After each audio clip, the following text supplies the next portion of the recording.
아까 우리 특송을 했잖아요. 약속한 게 있는데 저만 했습니다. 저만. 요거 요렇게 이렇게 하기로 했는데 아무도 안 하더라고요. 알았어요? 오늘 이제 또 하면서 우리 친구들 약속한 게 하나 있어요. 제가 초등부 예배를 드리면서 전에도 한번 했어요. 제가 재작년인가요? 작년인가 한번 했던 것 같은데 저희 초등부 예배 시간에 이 번개라는 걸 합니다. 번개, 이렇게 번개를 하는데 가장 빨리 하는 친구들에게 그 여기 베스킨라빈스 아이스크림을 선물로 주기로 했어요. 근데 제가 보면 공평하지 않으니까 혹시 뒤에 계신 성도님들 중에서 그것도 좋아요. 내 아들이니까, 내 딸이니까 내가 선택해야, 이것도 괜찮습니다. 번개를 가장 빨리 하는 친구를 골라주시면 되는 겁니다. 아시죠? 번개! 이렇게 하면 쟤들이 이렇게 움직일 거예요. 이렇게. 저렇게 움직입니다. 알았죠? 그러니까 제가 하다가 번개를 외칠 때, 저 중에서 누가 제일 빨랐다라는 것을 꼭 보시고 저에게 말씀해 주십시오. 아셨죠? 번개! 네, 이렇게 하면 됩니다. 그래서 말씀해 주세요. 꼭 말씀해 주십시오. 그래서 말씀해 주시고 그 친구에게 말씀해 주신 그분이 선물을 주시면 돼요. 아시죠? 꼭 말씀하십시오. 지금 또 보시는데 안 하시지 마시고 쟤들 보고 이러고 있습니다. 지금. 자, 오늘 말씀은 성도님들은 지금까지 살아오시면서 가족 안에서 또 사람들 안에서 혹시 가장 많이 하시는 말씀이 어떤 말씀이죠? 어떤 말을 가장 많이 하시죠? 살아가면서 중요한 말들을 우리 많이는 하죠. 또 어떤 제가 조사를 알아봤더니 남편들이 아내들에게 가장 많이 하는 말이 무엇일까 하고 몇 년 전에 좀 오래된 이야기인데요. 조사를 했다고 합니다. 그런데 세 번째에 있지만 두 번째가 무엇인가 하면요. 2위가 뭔지 아세요? 리모컨 어디 있어? 그런데 리모컨 어디 있어? 그리고 1위가 뭔지 아세요? 1위? 밥 줘. 이렇게 말한다고 합니다.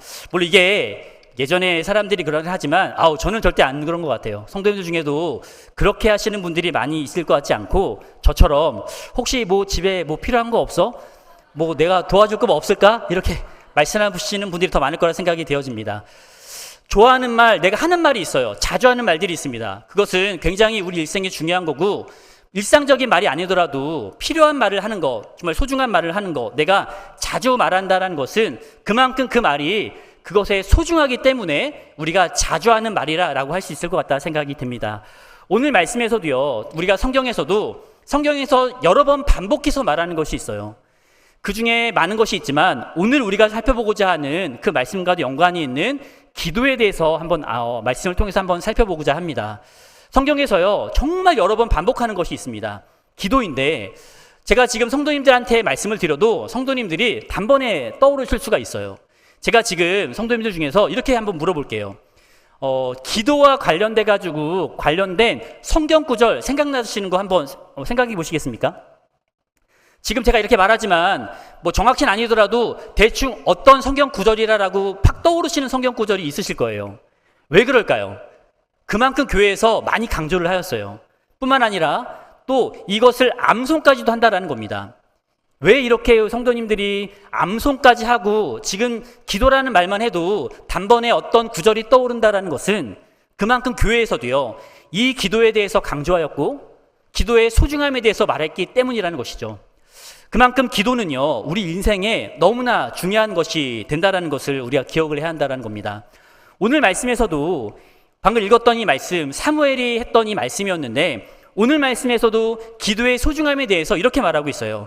23절 말씀인데 아까 읽었던 본문 말씀 23절 말씀 제가 다시 한번 읽어드리겠습니다. 나는 너희를 위하여 기도하기를 쉬는 죄를 여호와 앞에 결탄코 범하지 아니하고 선하고 의로운 길을 너희에게 가르칠 것인지. 사무엘 선지자가 이제 사무엘의 사역의 마지막 때에 다다라서 이스라엘 백성들에게 하는 말이 이 말이었습니다. 나는 너희에게 백성들을 위하여 기도하기를 쉬는 죄를 범하지 아니할 것이다.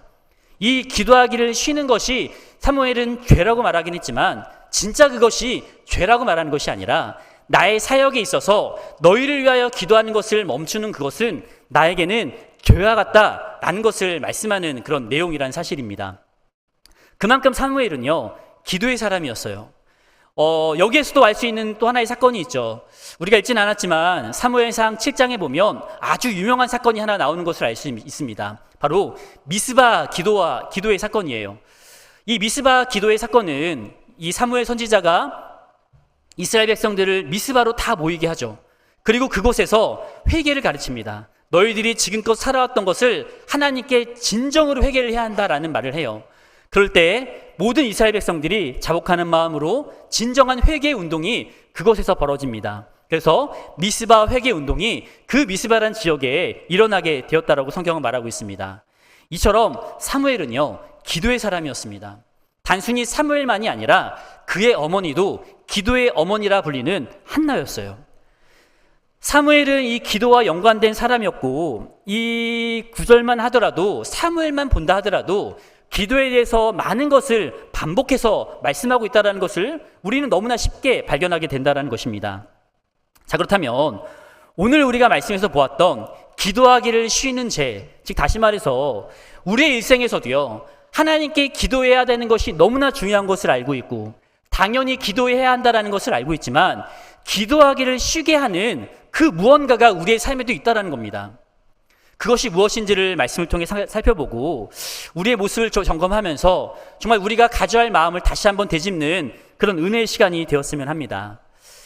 한국교회는 정말로 놀라운 은혜가 있는 나라였습니다. 번개 누구였죠? 보셨나요?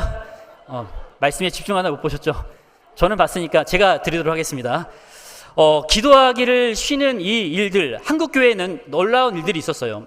전 세계적으로 정말 기도에 놀라운 운동을 벌였던 나라가 있는데 바로 우리나라죠.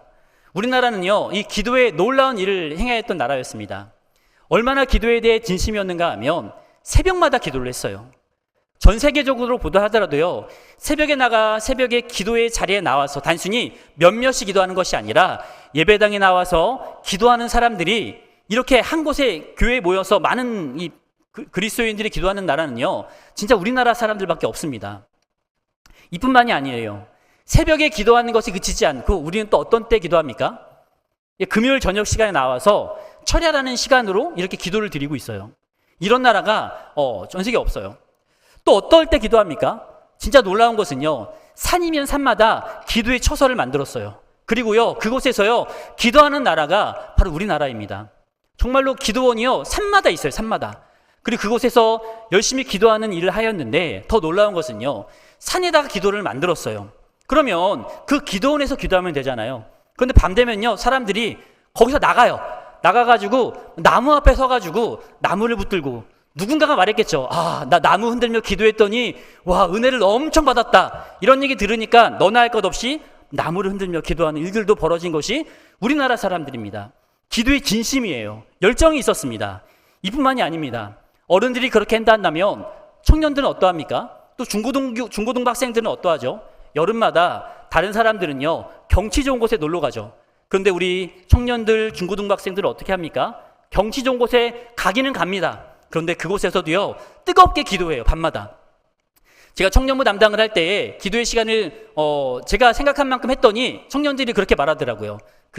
나중에 말을 기도의 시간을 조금 더 늘려줬으면 좋겠다 라고 말할 정도로 기도에 진심인 학생들이 있는 것 같아요. 이뿐입니까? 대학생들은요, 더 장난이 아니에요.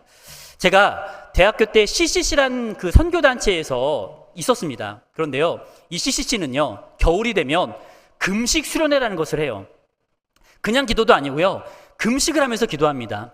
얼마 정도 금식을 하는가 하면 한 3박 4일 정도 금식을 해요. 그런데 제가 거기에 참여를 했습니다. 이게 얼마나 힘드냐면요, 기도를 하다가 보면은 지금 저희는 형광등이 이렇게 동그랗잖아요. 전에 제가 갔던 그 기도원은요, 형광등이 길쭉했어. 근데 제가 너무 굶고 굶다 보니까 그 길쭉한 형광등을 보면서 무엇을 생각했을까요? 가래떡 먹고 싶다 생각을 했던 적이 있어요. 저뿐만이 아니었어요. 막 사람들이 옆에서 막 누가 막 음식 바시락 소리만 나도 고개를 팍 돌리고 하는 그 금식 수련회. 아무튼 금식하면서 기도하는 나라가 우리나라예요.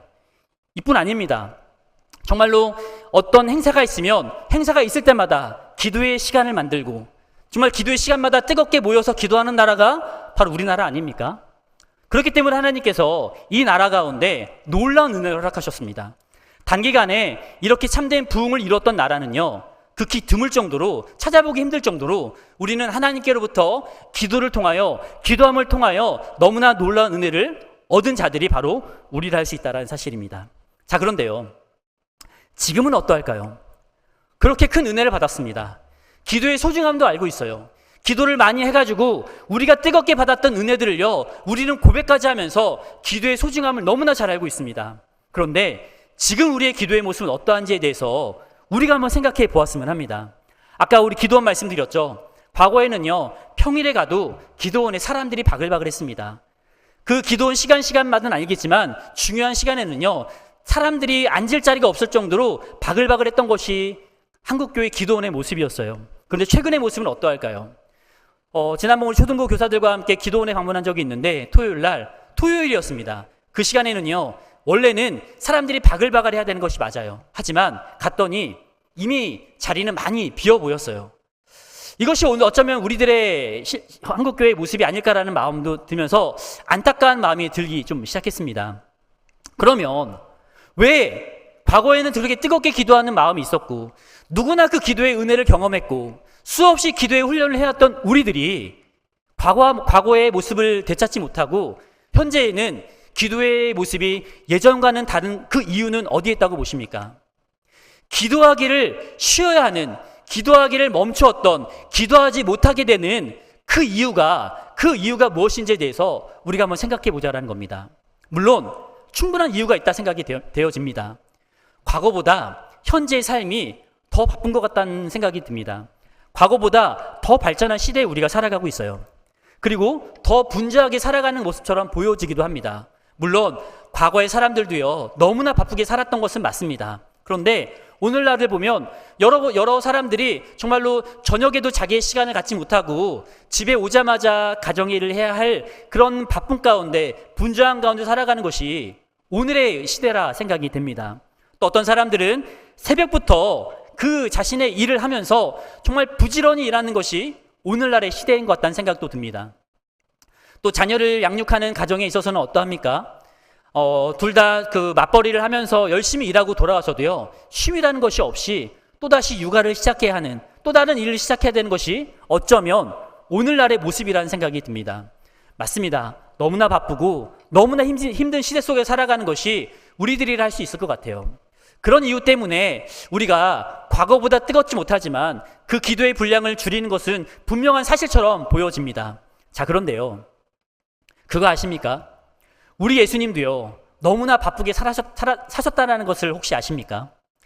제가 지난번 새벽에 말씀을 전하면서 언급드렸던 말씀이기도 하지만 마태복음 9장에 보면 이러한 사건이 나옵니다.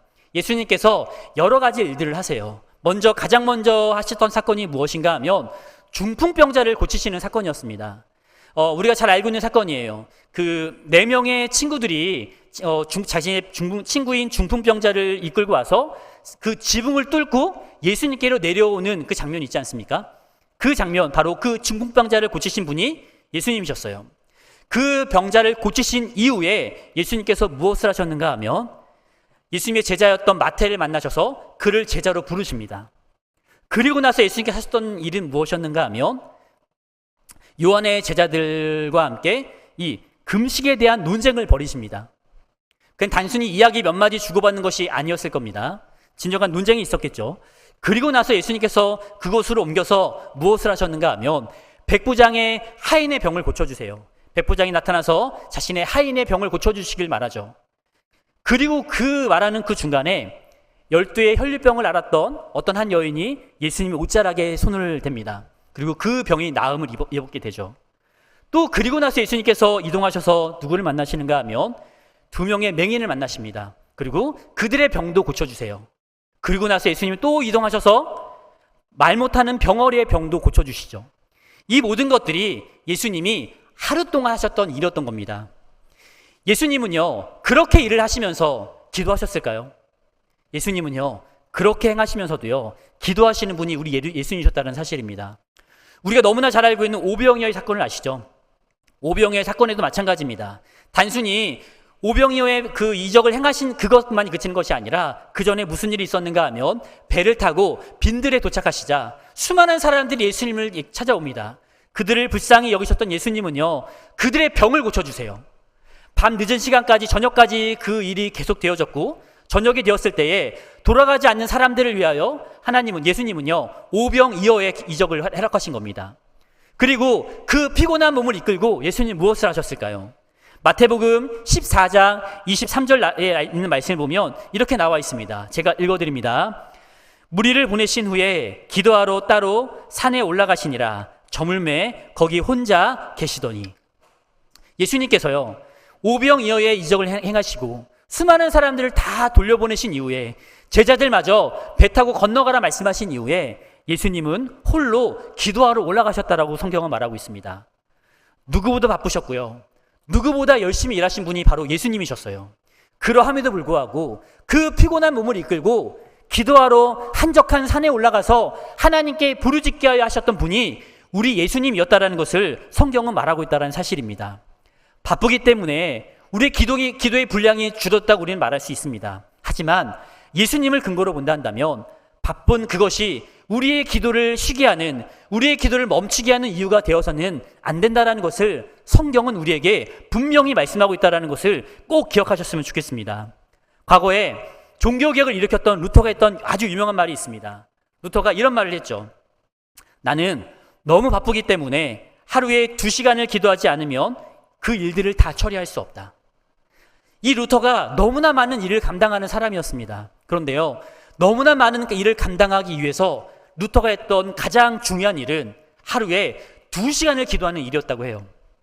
이 2시간을 기도하지 아니하면 자신의 일을 다 이룰 수 없다라고 말했던 것이 루터의 고백이었습니다. 우리는 어떠합니까? 우리도요, 피곤하고 바쁘고 여러 가지 해야 할 일이 많은 가운데 있지만 그러함에도 불구하고 우리가 기도해야 한다는 것을 꼭 명심하시길 바라겠습니다. 우리에게 있어서 가장 중요한 것, 우리의 일을 행하기 있어서 우리에게 너무나 바쁜 일이 있다 한다면 그 바쁜 일을 위하여 기도하는 삶을 살아야 하는 것이 우리의 인생이 되어야 한다는 것을 꼭 명심하셨으면 좋겠습니다. 물론 이렇게 말씀하실 수 있겠죠. 너무나 바쁘고 너무나 피곤해서 내가 그 시간마저 피곤한 시간에 내가 쉼을 갖지 못하고 또다시 기도하고 또다시 기도한다면 나는요, 아마 정말 쓰러져 버릴지도 몰라요 라고 말씀하시는 분들이 혹 계실지도 모르겠습니다. 그렇다면요, 그것을요, 우리가 더 중요한 우리의 그 하나님 앞에 내놓을 수 있는 기도의 제목을 놓고 기도하시면 되는 거예요. 하나님, 나는 이렇게 하나님께 목숨을 걸고 기도합니다. 하나님, 나의 기도에 응답하여 주십시오. 나의 기도에 하나님께서 반응하여 주십시오라고 기도한다면 우리 하나님께서 그렇게 기도하는 사람들을 과연 어찌 보시겠습니까? 그런 의미에서 성도님들은 정말로 하나님 앞에 목숨 걸고 기도한 적이 있으십니까? 저는 있어요. 오늘 새벽에 비가 너무 많이 오는 거예요. 근데요, 차를 타고 교회에 오는데요, 앞이 보이지 않아요. 정말 죽을 뻔했습니다. 죽을 뻔. 근데 저는 기도하러 왔어요. 이건 저에게요, 큰 자랑이 될 수 있다 생각이 되어집니다. 우리 성도들도 마찬가지죠. 정말 우리가 하나님 앞에 그렇게 내 목숨을 걸면서라도 기도하기 위해서 하나님 앞에 나아오겠다는 마음이 있다 한다면 하나님이 그 마음을 기뻐하지 않으시겠습니까? 바쁘다 하더라도 하나님 앞에 기도함으로 나아갈 수 있는 우리 믿음의 성도님들 되시길 간절히 바라겠습니다. 우리가 또 한 가지 기도할 수 없는 또 다른 이유를 한번 생각해 봤으면 좋겠습니다. 어쩌면 이것은 영적 무기력에 빠진 모습이 아닐까라는 생각도 해보게 됩니다.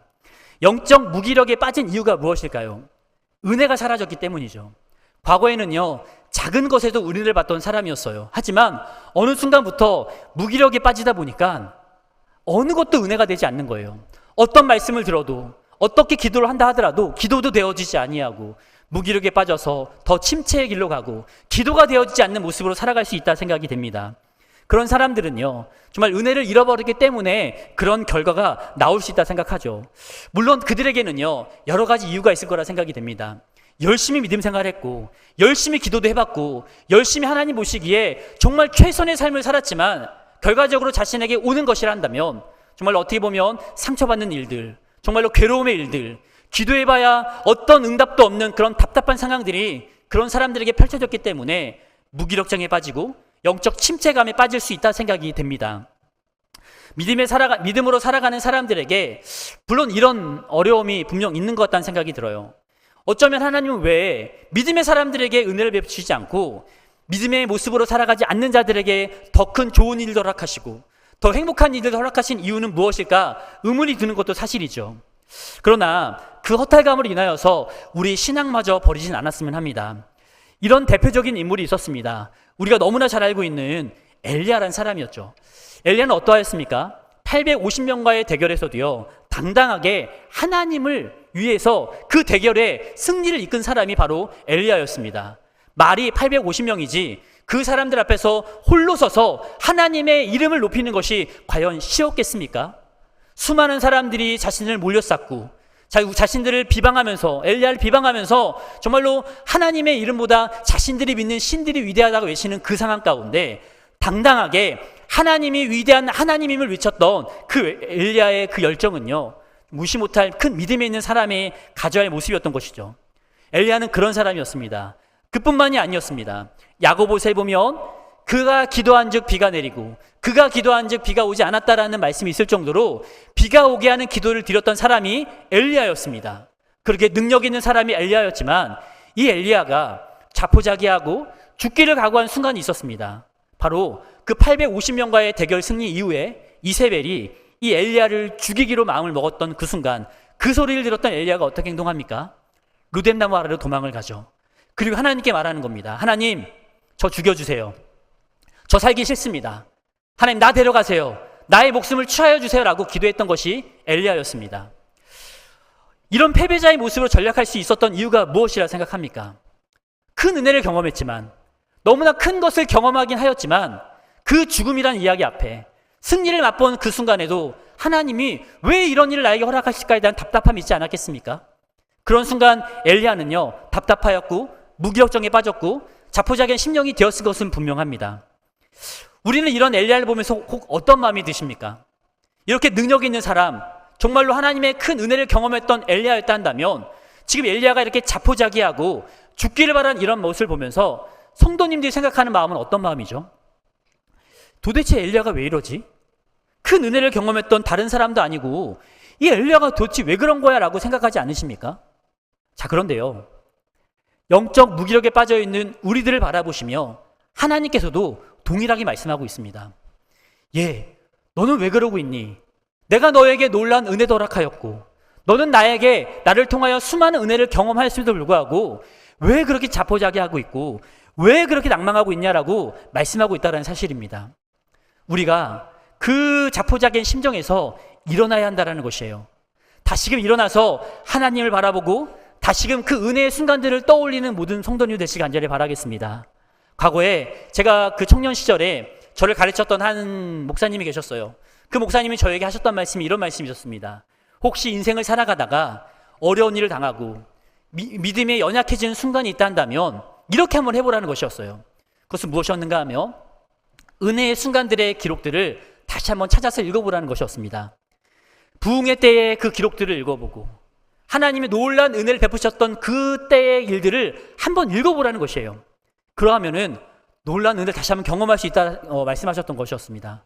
마찬가지 정말 그렇습니다. 우리가 힘듦이 있고 어려움이 있고 왜 이럴까 답답함이 있고 기도가 되어지지 않는 순간이 있다 한다면 하나님 앞에 은혜를 받았던 그때의 일들을 다시 한번 읽어보십시오. 부흥의 순간들을 허락하셨던 그때의 기록들을 다시 한번 찾아서 읽어보시길 바랍니다. 그때에 하나님이 그 순간에 놀라운 은혜를 베푸셨던 것을 보면서 다시금 영적 침체에 빠져 있지만 기도가 되어지지 아니하고 말씀을 읽어도 어떤 은혜도 되어지지 않는 나의 자신의 모습이지만 다시금 우리를 일으켜주시고 다시금 나에게 하나님의 놀라운 은혜를 허락하시는 그 은혜들을 경험하게 될 거라는 것을 꼭 기억하시길 바랍니다. 요나서에 보면 이런 말씀이 있어요. 요나가 태풍이 오는 그 순간에 그 배 밑에 가서 잠을 자고 있습니다. 그때 선원들이 와서 요나에 찾아가서 이런 말을 합니다. 자는 자여 어찌함이냐, 일어나 내 하나님께 구하라.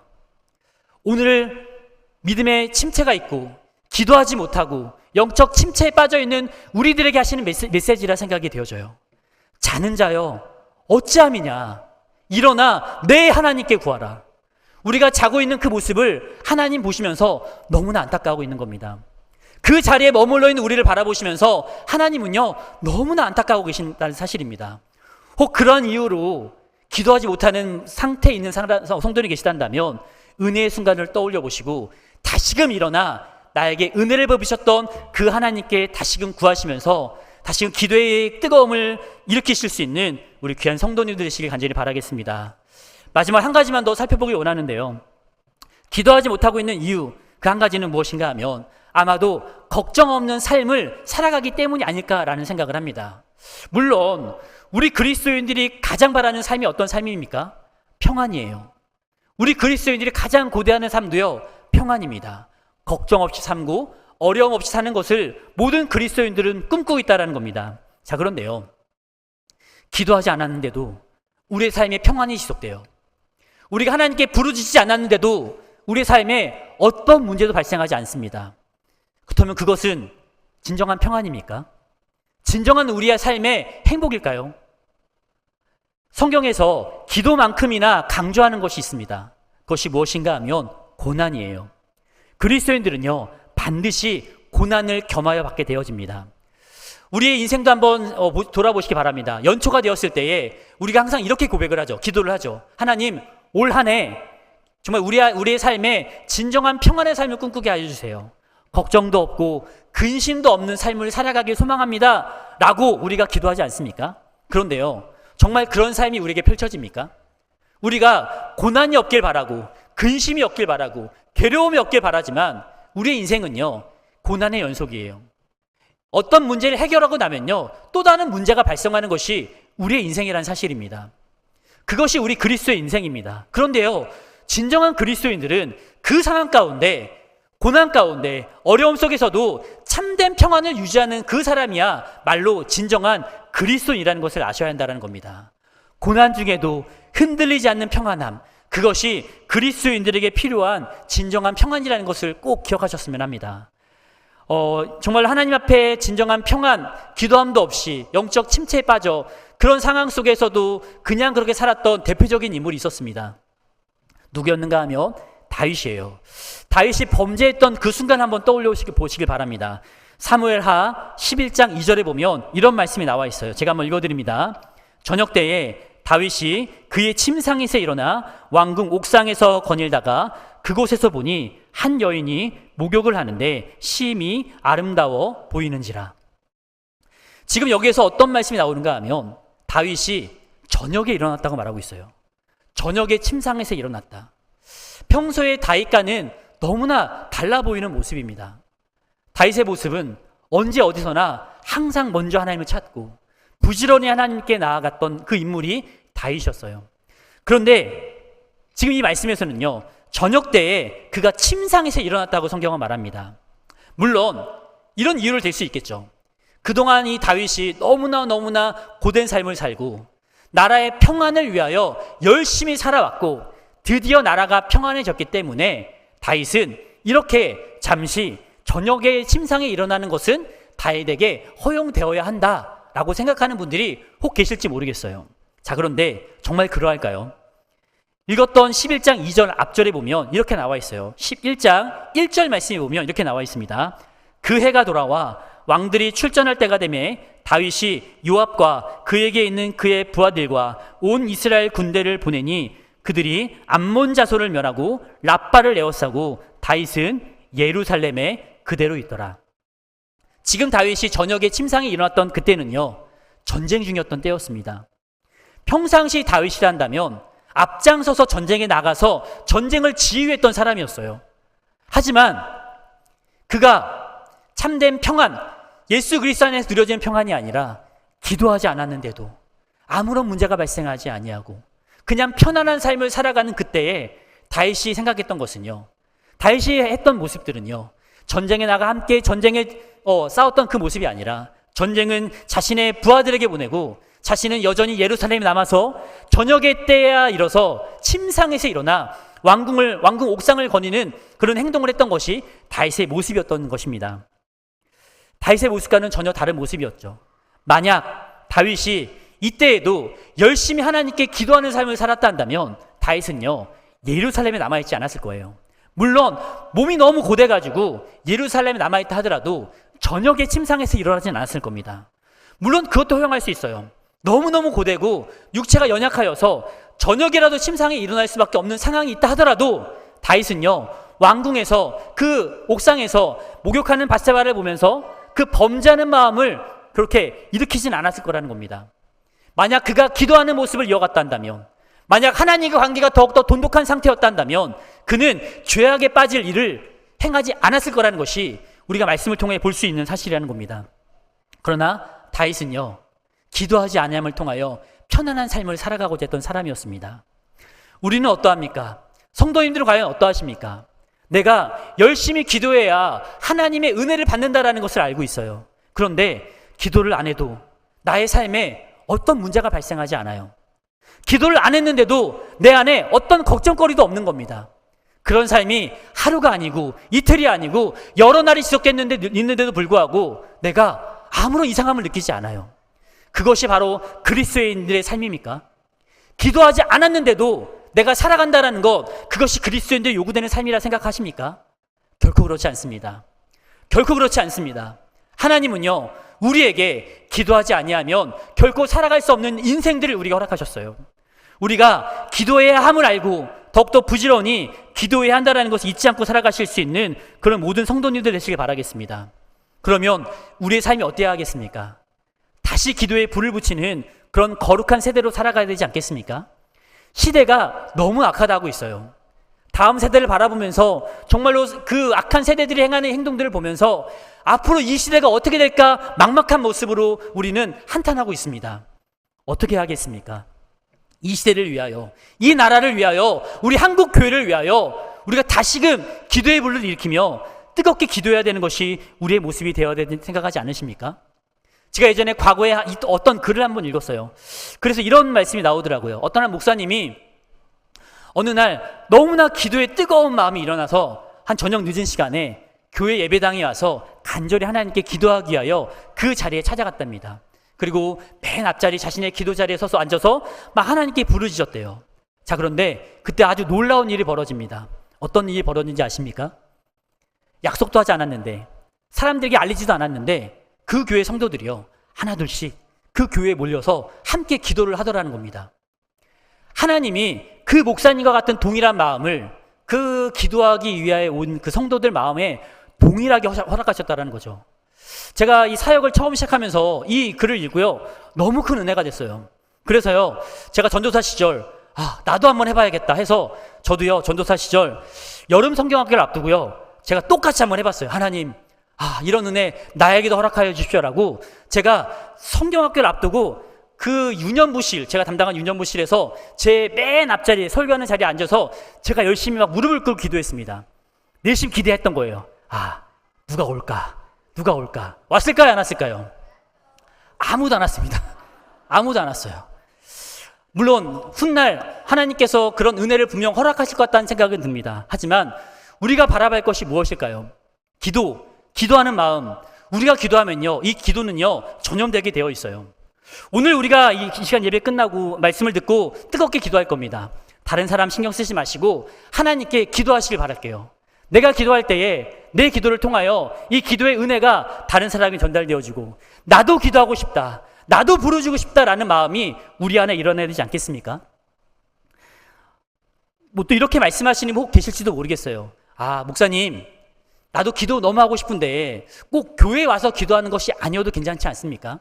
기도는 어느 곳에서나 기도해야 된다라고 하셨는데, 제가 제 자리에서, 물론 이 시간에 기도를 하지만 제가 있는 집에서 기도해도 되는 것 아닙니까? 라고 말씀하는 분들이 혹 계실지도 모르겠어요. 예, 물론 맞습니다.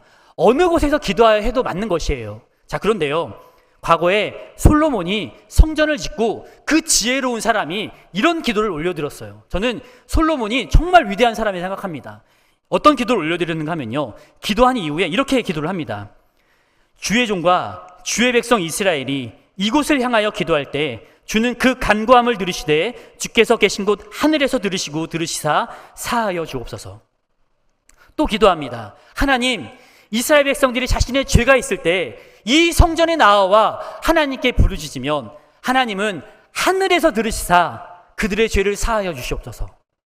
하나님, 이스라엘 백성들이 모든 그 질병과 전염병과 기근과 재앙과 질병이 있을 때에 이 성전을 향하여 기도할 때에 하나님은 하늘에서 들으시사 이들의 질병을 떠나가게 하시고 이들의 아픔에서 그들을 건져주십시오 라고 기도하였습니다. 어떤 일이 벌어졌을까요? 하나님이요 솔로몬의 기도에 응답을 하십니다. 그리고요 이스라엘 백성들은요 그 무엇보다 성전을 소중히 여기며 살아가는 자들이 되었어요. 다니엘이 그 창문을 열고 어떻게 기도합니까?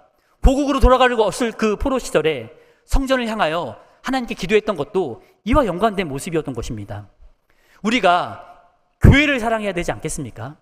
이 교회에 모여서 기도하는 것이 얼마나 큰 은혜가 있는 것이고, 이 교회를 위하여 교회에서 함께 뜨겁게 기도하는 것이 우리에게 얼마나 소중한 것인가를 우리가 깨닫고 교회에 모여서 기도할 수 있는 그 열정과 뜨거움을 다시금 회복하실 수 있는 우리 귀한 성도님들 되시길 간절히 바라겠습니다. 그렇다고 교회가 우상처럼 여기진 않았으면 좋겠어요. 건물 자체도 중요한 것이 아니라 이 교회를 세우신 하나님의 그 뜻을 분명히 새기고 함께 모여 기도할 수 있는 그런 은혜가 우리의 삶에 가득하길 바라겠습니다. 제 기억 속에 어렴풋이 80년대 그 기억들이 어렴풋이 나요. 물론 제가 그 시절에 정말 어린 나이였기 때문에 정말로 제가 직접 그 자리에 참여한 것은 아니지만 부모님들, 제 믿음의 선배들이 그 80년대 시절에 뜨겁게 기도했던 그 모습들을 제가 어렴풋이 기억을 합니다. 어쩌면 이 한국교회는 그들의 기도로 세워진 것이 맞다 해도 과언이 아닐 정도로 하나님은 그 시대 가운데 수많은 사람들에게 기도의 은혜를 허락하셨습니다. 그 당시는요 지금처럼 체계적인 신앙의 교육을 받지도 않았어요. 하지만 그들은요 무엇보다 기도에 뜨거움이 있었습니다. 성경의 지식도 지금처럼 뛰어나지도 않았습니다. 하지만 그들은요 기도의 진심이었어요. 당시 목사님들도요 지금처럼 전문적인 지식을 가지고 말씀을 전하지도 않으셨어요. 하지만 그 목사님이 전하시는 그 말씀으로 자복하고 회개하는 일들이 각 예배당마다 일어났다는 사실입니다. 오늘날 우리가 바라봐야 할 것이 무엇이겠습니까? 시대를 한탄하는 것이 아니라 이 시대 속에서 하나님, 내가 이 시대 속에서 진정으로 기도하는 자가 내가 되길 원합니다. 하나님, 다시금 나의 마음에 기도의 뜨거움을 허락하여 주시옵소서. 이 시대를 기도의 불로 다시금 일으키며 한국교회가 하나님 앞에 부르짖음을 통하여 하나님의 은혜를 다시금 받아 누릴 수 있는 그런 나라가 되길 소망합니다 라고 기도할 수 있는 이 자리에 계신 우리 모든 성도님들 되시길 주님의 이름으로 간절히 부르짖겠습니다. 하나님의 놀라운 은혜를 기도함을 통해 깨달으실 수 있는 귀한 우리 성도님 되시길 간절히 바랍니다.